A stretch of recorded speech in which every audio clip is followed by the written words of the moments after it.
news as we come on the air. The deadly tour bus crash in upstate New York. Authorities reporting multiple fatalities. And the Justice Department releasing its interview with Jeffrey Epstein's co-conspirator, Ghislaine Maxwell. First, the horrific images coming in.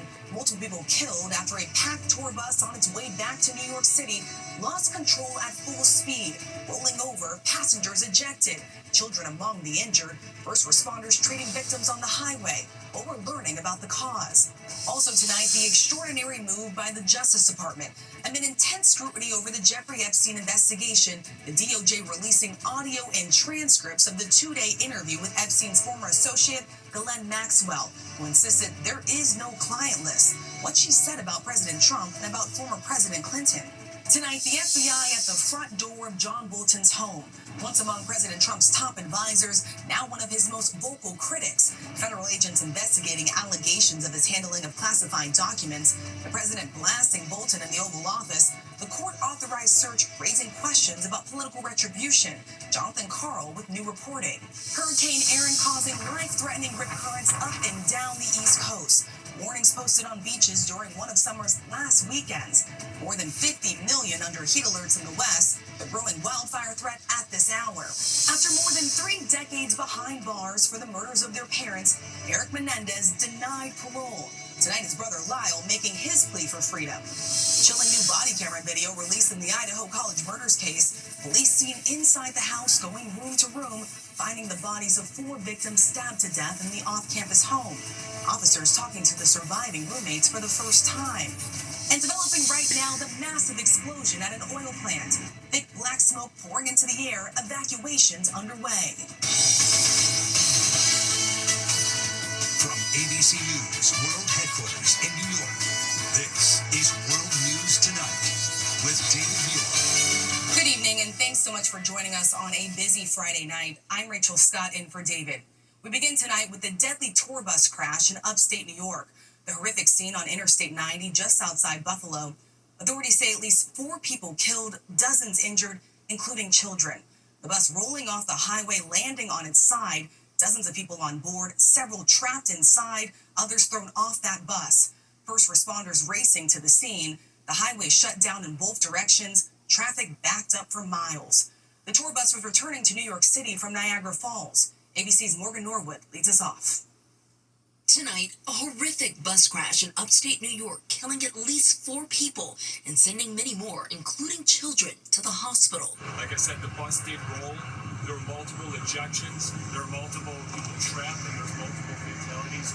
Authorities say the tour bus left from New York City with 52 people on board and was on its way back from Niagara Falls when it spun out of control at full speed outside Buffalo. First responders rushing to the scene this afternoon. Dramatic images showing the bus lying on the side of the interstate. Firefighters attempting to work their way inside the wreckage to search for survivors. I need heavy rescue with airbags, like yesterday. Emergency crews calling in air support and school buses to evacuate the injured. I need all four Mercy flights, helicopters. We're landing side by side on a median. All 4 are en route. Doctors saying several patients are undergoing surgery tonight. This is probably the most trauma patients we've had from one incident in my career here in Buffalo.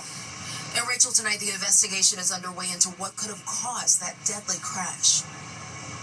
Morgan Norwood on this breaking story. Morgan, thank you.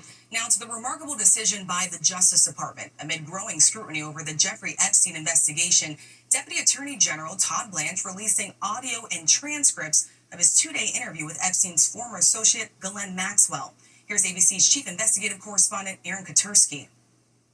Tonight, for the first time, we're hearing Jeffrey Epstein's co-conspirator, Ghislaine Maxwell, in her own words, telling the Justice Department she witnessed no inappropriate behavior by any of Epstein's powerful friends, from Bill Clinton to Donald Trump. And a long-rumored list of Epstein's high-profile clients does not exist. There's no list. There's never been a list. And you never heard Mr. Epstein talk about such a list? Never. In her highly unusual 2-day meeting last month with Deputy Attorney General Todd Blanche, the country's second highest-ranking law enforcement official and President Trump's former lawyer, Maxwell said she witnessed no illegal or concerning conduct by Trump. I never witnessed the president in any inappropriate setting in any way. The president was never inappropriate with anybody. In the times that I was with him, he was a gentleman in all respects. Before the meeting, which Maxwell initiated, sources tell ABC News top administration officials encouraged Blanche to seek information from Maxwell that could lead to criminal investigations that might quiet the outrage over Epstein by some of the president's own supporters. I want you to just tell the truth the best you can, so I don't want you to be burdened by what people said at trial or what you know the press says about you. The Justice Department today turned over to Congress a trove of Epstein files, along with an audio recording and transcript of the 9-hour Maxwell interview. She called former President Clinton truly extraordinary, and despite Trump's claim Clinton visited Epstein's private Caribbean island more than 20 times, Maxwell said it isn't true. You're not aware of President Clinton ever going to the island? He absolutely never went, and I can be sure of that, because there's no way he would have gone. I don't believe there's any way that he would have gone to the island had I not been there. Because I don't believe he had an independent friendship, if you will, with Epstein.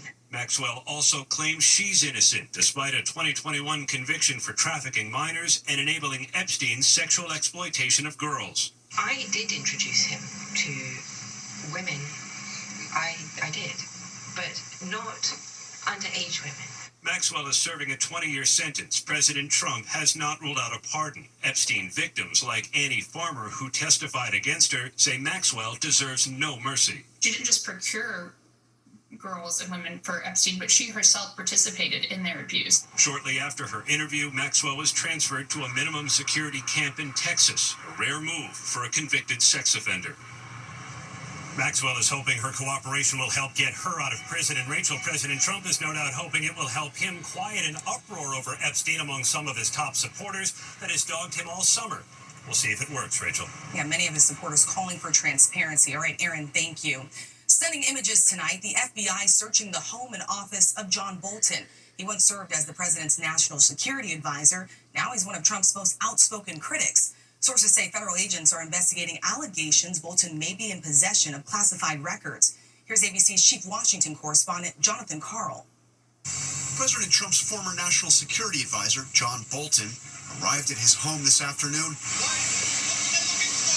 just moments after FBI agents carried boxes out of his house. And while 4 agents were still inside.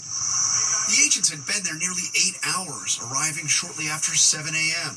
Sources telling ABC News the search was related to allegations that Bolton was in possession of classified records.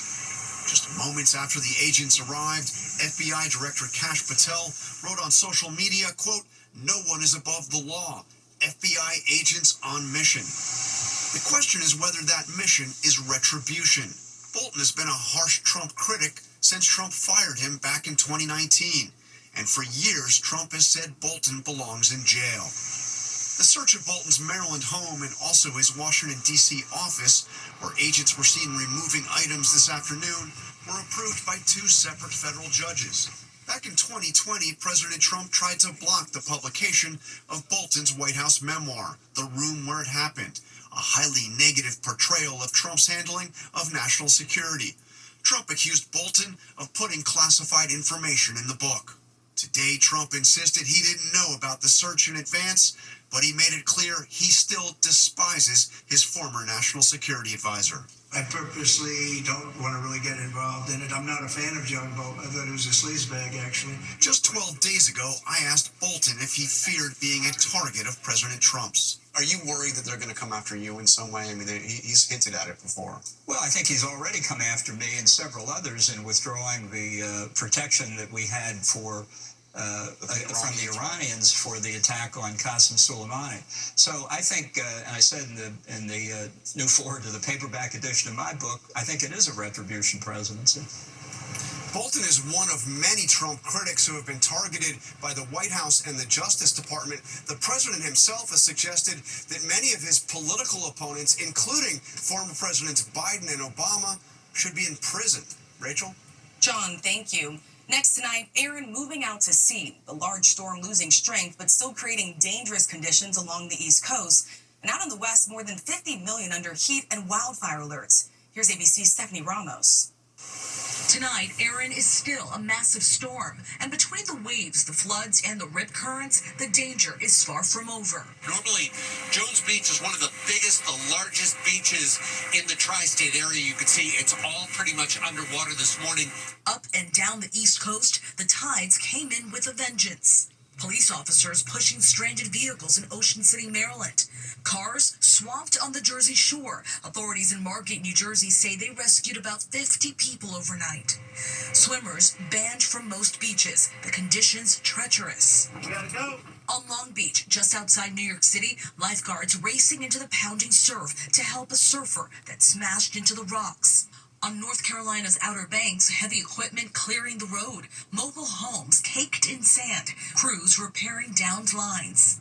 Meanwhile, in the West, extreme heat fueling multiple wildfires, 350 firefighting personnel battling the out-of-control picket fire. In Northern California's Napa County, hundreds under evacuation orders. Here on Rockaway Beach, the red flag warnings are up. The combination of strong rip currents and perfect beach weather has officials concerned as they try to keep people out of the water. Rachel. All right, Stephanie, thank you. So let's get right to meteorologist Jeff Smith from our New York station, WABC. Hey, Jeff. And Rachel, Erin is now a post-tropical cyclone accelerating away from the East Coast. However, it's a large storm. The impact still being felt at the beaches. Mid-Atlantic states, we have high surf advisories into this evening. Into tomorrow, those high surf advisories continue for the New England coast. And for the waters from Florida all the way up to Maine, it's a high risk of rip currents all weekend. So even as the weather entices people to head down to the beach, the water is going to be pretty dangerous out there. In the meantime, out west, record heat a possibility or a probability from Southern California up to the Pacific Northwest. In addition to that, breezy and dry, that can fuel wildfires. Rachel? Jeff Smith tracking it all from coast to coast. Jeff, thank you. We move on now to Lyle and Eric Menendez and their new push for freedom 36 years after murdering their parents.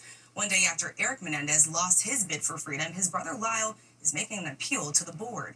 Here's ABC's chief national correspondent, Matt Gutman. Just a day after his younger brother Eric was denied parole for the notorious shotgun murders of their parents 36 years ago, Lyle Menendez is making his case before a different panel of parole commissioners. Lyle, now 57, was in college when they killed their parents in their Beverly Hills home. He has fewer infractions in prison than his brother, but a resume filled with lies, starting with his 911 call. What's the problem? Someone killed my parents. Pardon me? Someone killed my parents. Like Eric, Lyle will be grilled on the murders and the alleged sex abuse by his father. It raped me. Did you cry? Yes. It comes after the parole board ruled that Eric still poses an unreasonable risk to public safety. The commissioner excoriating Eric, saying his prison record is replete with diverse violations. You have violence, you have manipulation, you have misuse of things, you have criminal acts, you have substance abuse. He also cited Eric's repeated use of contraband cell phones, drugs, even tax fraud. I really became addicted to this, to the phones, and said, "You're doing life without. This is not really harming anyone." The board saying Eric's leadership among inmates tarnished by his infractions. Contrary to your supporters' beliefs, you have not been a model prisoner, and frankly, we find that a little disturbing. And the commissioner pointing to the murder of Eric's mother, calling it devoid of human compassion, rejecting the brothers' claim that they were in imminent fear, agreeing with the DA's argument. It's an entire fabrication that their parents were going to kill them that night, as we showed by their premeditated, willful, and deliberate actions both before and after the killings. And Rachel, the marathon parole hearing still ongoing. It's expected that 18 members of the Menendez family will testify on Lyle's behalf, likely to be emotional. And the family's legal team says that because the fates of the two brothers are so closely linked, it's unlikely that Lyle will be granted parole. Rachel. All right, Matt Gutman, thank you. Overseas tonight, for the first time, a UN-backed group declaring a famine in Gaza City. At least 500,000 people facing starvation. Israel calling reports of a famine in Gaza false. Let's bring in ABC's Tom Sophie Burge. Tom? Yeah, Rachel, famine has been declared in Gaza City in the north of the Strip. The UN-backed assessment saying 500,000 Palestinians there now face catastrophic conditions of starvation, destitution and death. The UN calling it a moment of collective shame for the world, caused, they say, by Israel's policy of restricting aid into the Strip. Israel rejecting that, calling the report an outright lie based on unreliable sources, saying some of them are linked to Hamas. It comes as the IDF begins a military operation to take control of Gaza City, the families of the hostages calling for a ceasefire to get their loved ones home. Rachel? Thank you. Next tonight, chilling new body camera video released in the Idaho College murders case. 4 victims stabbed to death in a home off campus. One of the surviving roommates describing the moment she saw a masked Brian Kohberger inside that house. Here's ABC's Kana Whitworth. Tonight, new video obtained by ABC News reveals the moments officers discover a quadruple homicide in Moscow, Idaho. Moscow police officer Mitch Nunes quickly making the gruesome discovery. Stay back there, please. Slow down. Just come here. They immediately work to secure the scene. Can you guys go over to the dumpster? Surviving roommate Dylan Mortensen telling Officer Nunes she was afraid, locking herself in her room. I can hear this guy's voice that I didn't recognize saying, "You're gonna be okay, I'm gonna help you." But it wasn't like, I don't know how to explain it. Like, it wasn't in like a nice way, it was like a weird way, like a weird tone. Then, nothing. She opens the door, coming face to face with the killer. This guy passed by, he looked at me, but he didn't come towards me or say anything, which was really confusing. I'm almost positive he was wearing a full black outfit, and he had this mask that was just over his forehead and over his mouth. And Rachel, she then went downstairs to the only roommate answering her text, and they fell asleep telling themselves nothing ever happens in Moscow. Rachel. Kana, thank you. News tonight about the economy. Federal Reserve Chairman Jerome Powell signaling a possible cut in interest rates in the future. Speaking in Jackson Hole, Wyoming, Powell, under intense pressure from President Trump, says a hiring slowdown and price hike caused by tariffs are creating a challenging situation. The hint of cutting interest rates sending the stock market surging. The Dow jumping 846 points today, the Nasdaq gaining 396 points, and the S&P 500 up 96 points. When we come back, remarkable new images from an oil plant explosion, a massive fireball erupting from the scene, prompting an emergency. Next tonight, dramatic images from a massive explosion at an oil plant in Louisiana. A fireball flaring up from Smitty Supply in Roseland as flames surrounded oil tanks. The blast prompting evacuation throughout the town. No injuries reported tonight. Authorities are looking into what caused that explosion. When we come back, a recall expands for potentially radioactive shrimp. The new alert tonight, and a teenager's emotional milestone, the moment of pride being shared by millions. Index now, an expanded recall for shrimp potentially contaminated with radioactive material. The company urging consumers to toss out raw and cooked shrimp sold by Southwind Foods or return it for a refund. The shrimp was sold between July 17th and August 8th. The alert follows a recall of shrimp sold at Walmart under the Great Value brand. Up next, America Strong, the trip for a sweet treat that's inspiring millions. And finally tonight, America Strong, the trip for a sweet treat and the moment seen by millions. That's Jack Dowdell from Utah. Jack, you gonna take your money and go buy your own all by yourself? Yeah. If you need any problems, you just wave to me and I'll come in, okay? Okay.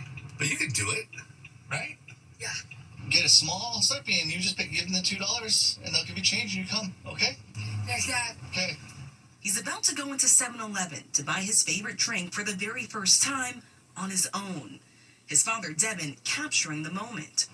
Hey, did you do it? Yeah. You did it? Yes. It's a true milestone for the 14-year-old who has Down syndrome. His mom, Kimberly, sharing the post online, and it's now gone viral, writing, "It might not seem like a big deal, but if you're a parent of a child with Down syndrome, you know just how hard these moments can be. We worry, we hover, we want to protect, and without meaning to, sometimes we hold them back. But today, we let go, just a little." Tonight, the Dowdells sending this message to other families. Our parent human nature is to protect, to coddle, but we know by doing hard things you can grow. They can see that anything's possible and to also see that there's just a lot of joy. Thank you for watching. I'm Rachel Scott. Good night.